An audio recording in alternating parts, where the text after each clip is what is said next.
झुका लेंगे माथ, करेंगे ओंकार ध्वनि के साथ में इष्ट परमात्मा का स्मरण। नमो अरिहंताणं, नमो सिद्धाणं, नमो आयनीयाणं, नमो वज्रायाणं, नमो लोळे सर्वसंगुणं, वन्दितु सर्वसिद्धे ध्रुवजन्मनो पते, बोचामी समय पावड़, विड़मुड़ सुध केवली वर्णम। मेरे पवित्र मन में गुरुदेव आओ, मैं शास्त्र वाचन करूं प्रतिभा जगाओ। अरहंत वासित सभी श्रुत देवताओं, क्या बोलना अब मुझे तुम ही बताओ, क्या बोलना अब मुझे तुम ही बताओ। जय बोलो अनंतानंद सिद्ध परमेष्ठी भगवान की। अतिशय कार्य बेडोळे बाबा 1008 आदिनाथ भगवान की। चिंतामणी 1008 पाशनाथ भगवान की। अंतिम तीर्थंकर महावीर भगवान की। परम पूज्य आचार्य भगवान 108 विभव सागर जी महाराज की। रत्नत्र वर्धिनी आर्यकमा 105 ओम श्री माता जी की। परिषद महापर्व की। उत्तम आकिंचन्य धर्म की। आज उत्तम आकिंचन का दिन है। उत्तम आकिंचन धर्म है। यह मेरा है। यह बाहरी की जितनी वस्तु है यह मेरी है। यह मेरा है। ये बाहरी की जितनी भी वस्तु है यह मेरी नहीं है। ना मैं उनका हूँ ना वह मेरा है। इस संसार में किंचित मात्र भी हमारा कुछ नहीं है। जिस प्रकार क्षमा का विरोधी क्रोध होता है, जिस प्रकार क्षमा का विरोधी क्रोध होता है, माधव का विरोधी मान होता है, उसी प्रकार आकिंचन्य का विरोधी परिग्रह होता है। परिग्रह कितने प्रकार के होते हैं भैया? परिग्रह 2 प्रकार के होते हैं, आभ्यंतर परिग्रह और बाह्य परिग्रह। तो जब भी हम परिग्रह त्याग की चर्चा करते हैं तो हमारी थिंकिंग कहाँ तक जाती है? जब भी हम परिग्रह त्याग का हम बतलाते हैं तो हमारी थिंकिंग, हमारा ध्यान कहाँ जाता है? बाह्य परिग्रह में जाता है। धन दौलत संपत्ति इन सब चीजों में जाता है। लेकिन कभी अपन ने आभ्यंतर परिग्रह की ध्यान के बारे में कभी सोचा? कभी अपना अंदर के ध्यान के बारे में सोचा? परिग्रह के बारे में सोचा? नहीं सोचा। अंदर का परिग्रह क्रोध मान माया लोभ। आप कहोगे कि ये तो कषाय होती है, तो कषाय ही तो परिग्रह में आता है। कषाय ही परिग्रह में आता है। तो हम सबको अपना मानते हैं, ये परिवार हमारा है, ये धन दौलत संपत्ति हमारी है। तो इसलिए ये आकिंचन धर्म आया है हमें बतलाने के लिए कि ये इसमें से किंचित मात्र भी हमारा नहीं है। एक सेठ था, बहुत अच्छी कहानी सुना रहे आपको, अच्छे से सुना। एक सेठ था, वह उसके पास बहुत सारा धन था, संपत्ति थी, परिवार भी बहुत अच्छा था, उसका व्यापार भी बहुत अच्छा चलता था। सब लोग उनको मान सम्मान देते थे। सब लोग कहते थे मेरे सेठ जी, हमारे सेठ जी आ गए, हमारे सेठ जी आ गए। तो एक दिन सब लोग उनको बारी बारी से भोजन के लिए बुलाते थे घर पे। तो भोजन के लिए सोने की थाली में भोजन करवाते थे, चांदी का ग्लास रहता था, सोने की चम्मच वगैरह इत्यादि सब चीज सोने की रहती थी, उसमें उनको भोजन करवाते थे। तो और उनका परिवार उनका बहुत ध्यान रखता था। किसका? सेठ जी का।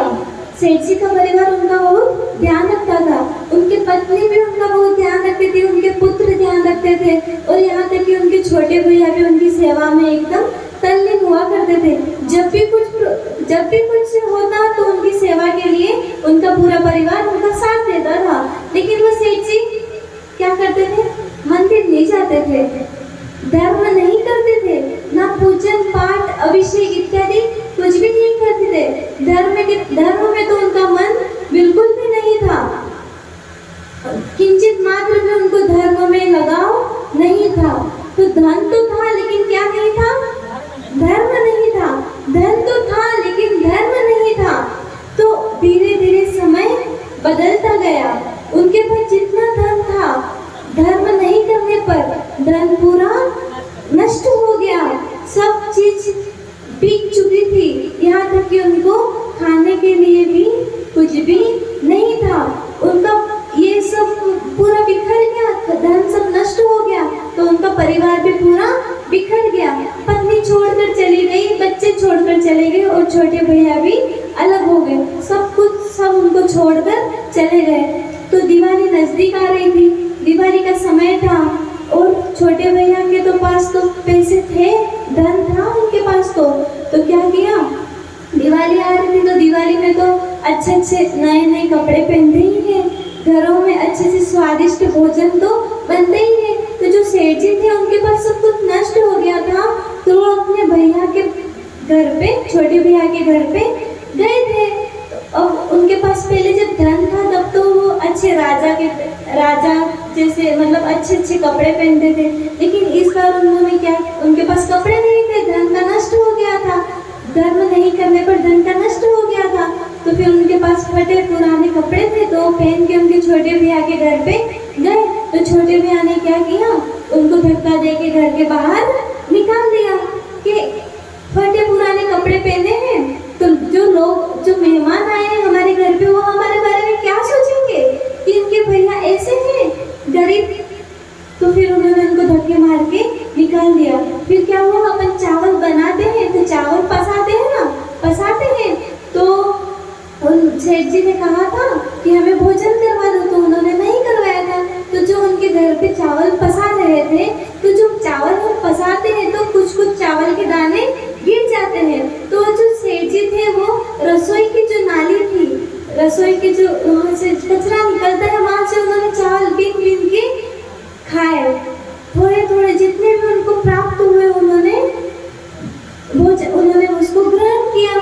तो एक समय में तो कितने बड़े सेठ थे, उनके पास कितना धन था, लेकिन धर्म न करने पर उन्हें किंचित मात्र भी कुछ भी नहीं प्राप्त हुआ।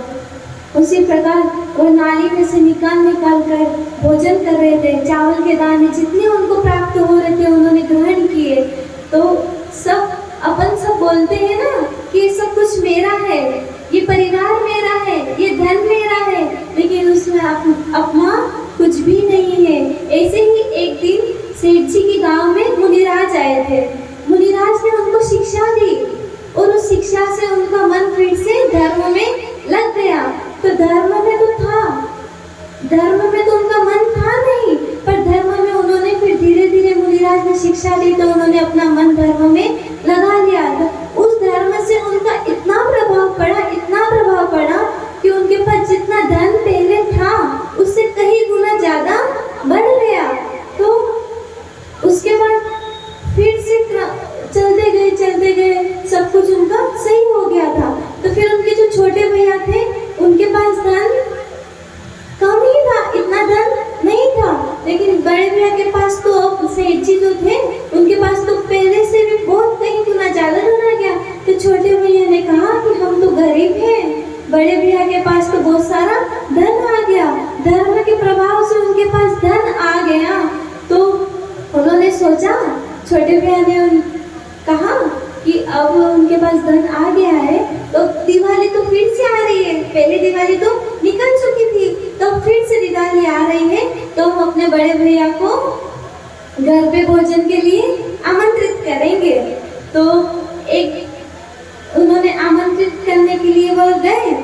छोटे भैया ने लास्ट दिवाली पे तो उन्होंने धक्के मार के निकाल लिया था, लेकिन अब क्या हुआ कि वो उनके दिवाली का त्योहार आ गया। वो बड़े भैया सेठ जी के वहाँ पे गए और उन्होंने कहा कि आज का तुम्हारा भोजन हमारे घर पे होगा। तो सेठ जी ने कहा ठीक है। सेठ जी ने क्या कहा, ठीक है। तो फिर वो कुछ टाइम बाद अपने छोटे भैया के घर पे गए।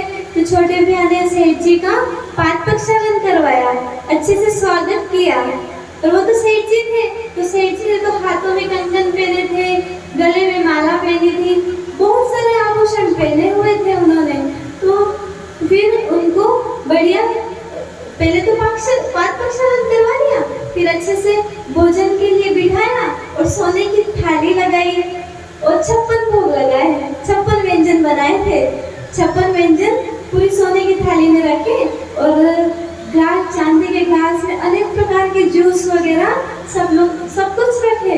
तो यह क्या सेठ जी ने क्या किया कि भोजन की थाली तो लग गई थी, तो एक ग्लास लिया, अपने कंगन पे लगाया और वापस रख लिया। दूसरा लिया, अपने गले में जो माला पहनी थी उसमें लगाया, वापस रख लिया। फिर उसमें जितने भी आभूषण पहने थे सबको थोड़ा थोड़ा लगा के रख लिया। तो छोटे भैया कहते हैं कि ये तुम क्या कर रहे हो, ज्यादा धन के आने पर तुम्हारा मानसिक संतुलन तो नहीं बिगड़ गया?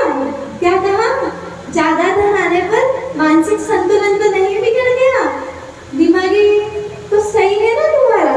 तो उन्होंने कहा कि हमारी दिमागी हालत तो ठीक है, लेकिन आपने इस भाई को नहीं बुलाया भोजन के लिए।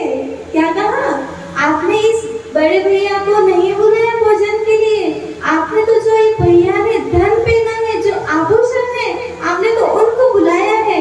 आपको हमसे प्रेम नहीं है, आपको तो किससे प्रेम है? धन से प्रेम है, आपको तो आभूषणों से प्रेम है। हमको तो भोजन तुमने 1 साल पहले दिवाली पे हम आए थे, लेकिन तुमने हमें धक्के मार के निकाल दिया था।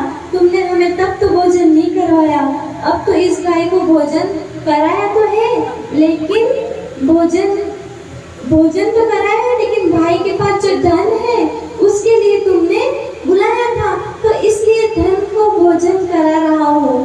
उन्होंने कहा कि तुमने तो आभूषणों के लिए हमें बुलाया था, तो इसलिए हम आभूषणों को भोजन करा रहे। तो हमने कंगन को भोजन कराया, रख दिया, सबको एक एक करके भोजन करा के रख दिया। तो फिर छोटे भाई को बड़ा ही पछतावा हुआ।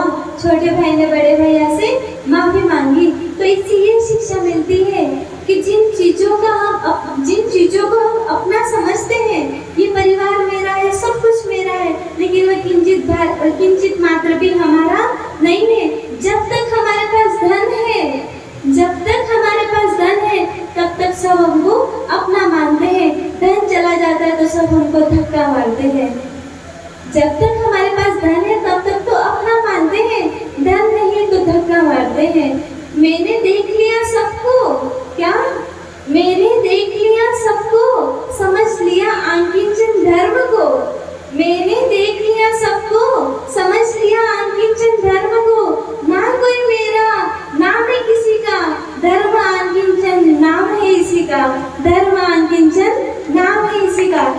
जय उत्तम आंकिंचन धर्म की, आचार्य भगवान विभव सागर जी महाराज की, रत्नत्रयवर्तिनी आरिका माँ 105 ओम श्री माता जी की, आरिका संघ की।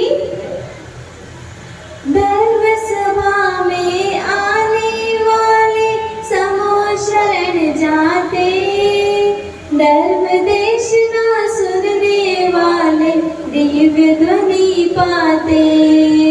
गुरु मिले तो प्रभु मिलेंगे कहती वाणी माँ, बार बार हम शीश झुकाए है जिन माँ।